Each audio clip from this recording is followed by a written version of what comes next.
জয় কৃষ্ণ কালী মায়ের জয়, জয় সোনা মায়ের জয়, জয় মঙ্গলা মায়ের জয়। বন্ধুরা সবাই কেমন আছেন? আশা করছি সবাই ভালো আছেন, সুস্থ আছেন কৃষ্ণ কালী মায়ের কৃপায়। আমিও ভালো আছি আপনাদের ভালোবাসায় এবং কৃষ্ণ কালী মায়ের কৃপায়। আমি লিপসিং মিঠু রোজ আপনাদের কিছু না কিছু আপডেট দিয়ে থাকি আর কৃষ্ণ কালী মাকে দর্শন করিয়ে থাকি আমার ভিডিওর মাধ্যমে। আজকেও সেই একইভাবে আমি আবারও একটা নতুন আপডেট নিয়ে আপনাদের সামনে হাজির হয়ে গেলাম। তো চলুন বন্ধুরা, ভিডিওটি স্কিপ করবেন না, সম্পূর্ণ ভিডিও দেখার অনুরোধ রইল। তাহলেই বুঝতে পারবেন আমি কোন আপডেট নিয়ে আসলাম। চারিদিকটি একবার আপনারা চোখ মেলে দেখুন তো, কত ভক্ত হয়েছে না। হ্যাঁ, আমাদের মন্দির সপ্তমী থেকে বন্ধ থাকবে, তাই এই কদিনে প্রচুর ভিড় হয়েছে, ভক্তের ঢল প্রচুর। কারণ কিছুদিনের জন্য মায়ের দর্শন মন্দিরে গেলেও পাওয়া যাবে না, তাই জন্য এখন ভক্তরা যতটা পারছে মায়ের কাছে চলে আসছেন। সকল ভক্তকে জানাই শুভ ষষ্ঠীর অনেক অনেক শুভেচ্ছা। পুজোর দিনগুলি আপনারা অনেক আনন্দে কাটান, সাবধানতার সাথে। আর আমাদের মায়ের মন্দির তো বেশি দিনের জন্য না, একাদশীর দিনের পরদিন থেকে আমাদের মায়ের মন্দির খোলা হয়ে যাবে। তখন আপনারা আবার মন্দিরে আসতে পারবেন, মায়ের দর্শন করতে পারবেন।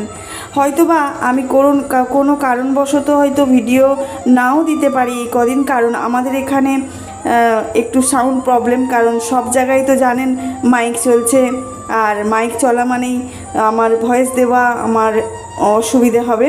আর ভয়েসের মাধ্যমে তো আপনারা সবাই জানেন কি হয়ে থাকে বাইরের সাউন্ড আসার জন্য। তাই হয়তো দু একদিন হয়তো আমি ভিডিও নাও দিতে পারি, তার জন্য মন খারাপ করবেন না। তো আমি আবারও ভিডিও দিতে থাকবো, কৃষ্ণ কালী মায়ের দর্শন করাতে থাকবো। আজকে যে আপডেট নিয়ে এসেছি তার জন্য আপনাদেরকে সেটা শোনানোর আগে বলবো, যদি কোনো নতুন বন্ধু হয়ে থাকেন তাহলে অবশ্যই চ্যানেলটাকে সাবস্ক্রাইব করে বেল নোটিফিকেশান অল করে রাখবেন।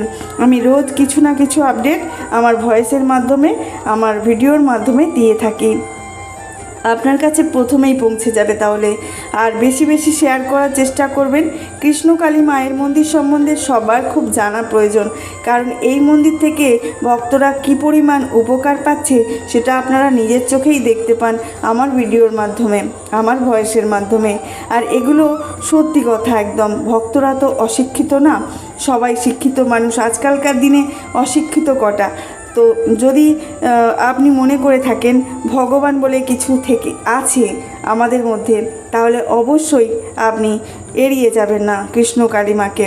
আর মায়ের নাম জপে কতটা শক্তি আছে সেটাও আপনারা ভালো করে জানেন। তাই মায়ের নাম জপ করতে থাকবেন দিনে অন্তত যতটা পারবেন ততটাই। আর জবা ফুল তো বলেইছিলাম, এই পুজোর দিনে খুব বাঙালিদের একটা শ্রেষ্ঠ পুজো, তো সবাই খুব আনন্দে মাতোয়ারা হয়ে ওঠে। চারিদিকে মাইক, প্যান্ডেল, আলো, তারপরে হচ্ছে গান বাজনা, সব কিছু নিয়ে একটা আলাদা রকম পরিবেশের সৃষ্টি হয় আমাদের এই দুর্গা পূজার সময়। দুর্গা পুজোর সময় মণ্ডপে মণ্ডপে যে থিমগুলো হয় সেগুলো দেখে বেড়ায় ভক্তরা।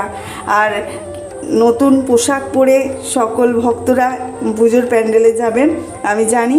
আর এটা তো হয়েই থাকে, প্রত্যেক বছর হয়। আর আমরা এই দিনটাকে সেই এক বছর পর আবার পাবো, তাই জন্য যতটা পারবো আমরা এটাকে উপভোগ করার চেষ্টা করি, কারণ সেই এক বছর পরে আবার সেই দিনটি আমরা ফিরে পাবো। খাবার দাবার, পুজোর দিনে খাবার দাবার, তারপরে মাকে পুষ্পাঞ্জলি দেওয়া, ষষ্ঠী, সপ্তমী, অষ্টমী প্রত্যেক দিনই প্রায় নতুন জামা কাপড় পরে পুষ্পাঞ্জলি দেওয়া, প্রসাদ বিতরণ করা, এই সবগুলো চলতেই থাকে আমাদের দুর্গা পুজোর মণ্ডপে। বিশেষ করে মহাষ্টমী ও মহানবমীর দিন ভক্তরা দেবী দুর্গার প্রতি ভক্তি নিবেদন করে পুষ্পাঞ্জলি দিয়ে থাকেন। এই সময় দেবীর কাছে ফুল, বিল্বপত্র, নৈবেদ্য ইত্যাদি নিবেদন করে থাকেন। দেবীর সন্তুষ্টির জন্য ভক্তরা বিভিন্ন মন্ত্র জপ করেন, যেমন দেবী দুর্গার 108টা নাম জপ করা, দেবী দুর্গার সপ্তশতী চণ্ডীপাঠ শ্রবণ করা, এই সবগুলো আমরা করে থাকি। সন্ধ্যা আরতির সময় আমরা দেবীর সামনে গিয়ে দাঁড়াই। অনেকে ধূপ, কর্পূর, বিশেষ ধরনের ধুনুচি দিয়ে নাচ করে। ওখানে বিশেষ ধরনের নাচ হয়, ধুনুচি নাচ যেটাকে বলা হয়। অষ্টমীর দিন, নবমীর দিন সংযোগকালে সন্ধি পুজো করা হয়, যা দুর্গাপুজোর অন্যতম শ্রেষ্ঠ আচার। এটা না করলে যেন দুর্গাপুজোর যে পূজার যেন অসমাপ্তি হয়ে যায়, অসমাপ্তি রয়ে যায়।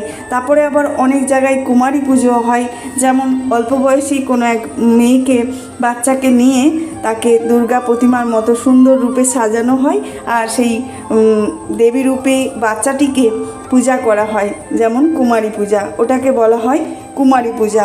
কুমারী পূজা যারা করে থাকেন তারা হচ্ছে বংশ পরম্পরায় পুজো অর্চনা করে আসছেন, মানে বংশের পুজোটা তারা পরস্পর পিঁড়ি অনুযায়ী করেন, সেই পুজোটা তাদের বাড়িতে থেকে থাকে। যেমন প্যান্ডেলে পুজো হয়, এতে হয়তো আমি ঠিক জানি না, বলতে পারছি না, তবে হয়ে থাকলেও থাকতে পারে। আমাদের কৃষ্ণকালী মায়ের মন্দিরটা এতটাই গুরুত্বপূর্ণ একটা জায়গা, যেটাকে আমরা সত্যি বলছি এই কদিন কিভাবে ভক্তরা থাকবে সেটা আমি ভেবেই কুল খুঁজে পাচ্ছি না। হয়তো বা আমাদের শ্রেষ্ঠ দুর্গাপুজো বাঙালিদের আসছে না, এসে গেছে। তো এটাকে এনজয় করার সাথে সাথে, উপভোগ করার সাথে সাথে মনে হয় কৃষ্ণকালী মাকে দর্শন না করলে হয়তো ভক্তরা মানে অনেকটা দুঃখী হবেন। আমি তো সেটা করব হয়তো, জানি না কতটা আপনাদেরকে ভিডিও দিতে পারবো এই কদিনের মধ্যে।